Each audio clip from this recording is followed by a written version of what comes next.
Nah,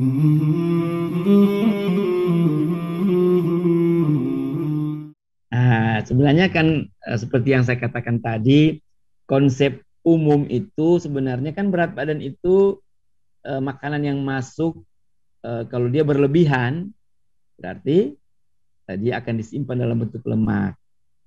Jadi sebaliknya, kita butuh taruhlah 2000 kalori nih. Kita makan cuma 1000 kalori, berarti yang 1000 itu akan diambil dari simpanan tadi. Ya kan? Sehingga orang otomatis badannya akan menurun, berat badannya menurun ya. Kalau dia makan lebih sedikit dari yang dibutuhkan.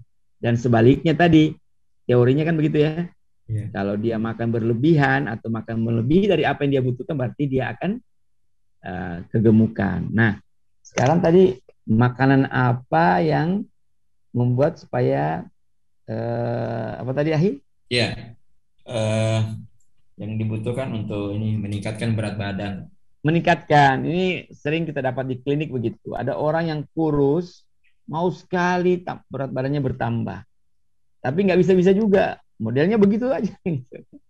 Nah, biasanya ini pada anak muda ya. Saya biasanya kasih tahu anaknya itu, biasanya kau ini kalau sudah bertambah umurmu, nanti kau rasakan tuh berat badanmu akan seperti ditiup, gitu ya. Uh, Dia kan datang ke klinik itu sangat sangat concern dengan tubuhnya yang sangat kurus itu. Bang, saya sudah makan banyak, sudah ini, sudah itu. Bahkan dia membeli suplemen ya. Ada suplemen itu yang sebenarnya itu untuk memperbesar otot karena saya pernah diberitahu, diperlihatkan yang dipakai di gym-gym itu ya. Ternyata itu protein tinggi yang memperbesar otot ya, otot ya, memang sesuai ya, untuk otot itu kan protein ya, tinggi kandungannya. Nah, jadi waktu itu eh, dia terlalu khawatir dengan badannya yang kurus itu, dengan makan yang sudah dia paksakan untuk berlebihan ya. Sebenarnya kalau kita bicara teori ya, ya makan lemak yang berlebihan kan otomatis ya, tapi kan itu tidak berlaku untuk semua orang. Ada memang orang memang eh, perawakannya seperti itu ya, seperti itu ya, karena kalau tuh dia makan berlebihan bisa saja bukan disimpan jadi lemak, tapi ada proses yang lain ya. Ya tentu kita juga para ahli juga makanya kenapa harus setiap pasien itu berbeda-beda. Jadi ini akan dilihat. Oke, Anda dicek dulu makanannya sudah seimbang belum. Oh, sudah seimbang. Kalau gitu Anda coba dirubah yang dari tahap ini ke tahap itu dan seterusnya ya.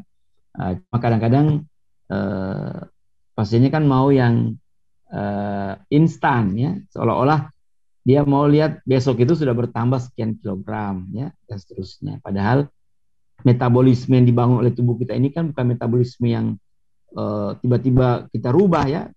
Kan namanya set up point. Set up point itu ada titik tertentu pada orang pada orang itu, dia kalau dicapai itu dia akan berubah dengan sendirinya.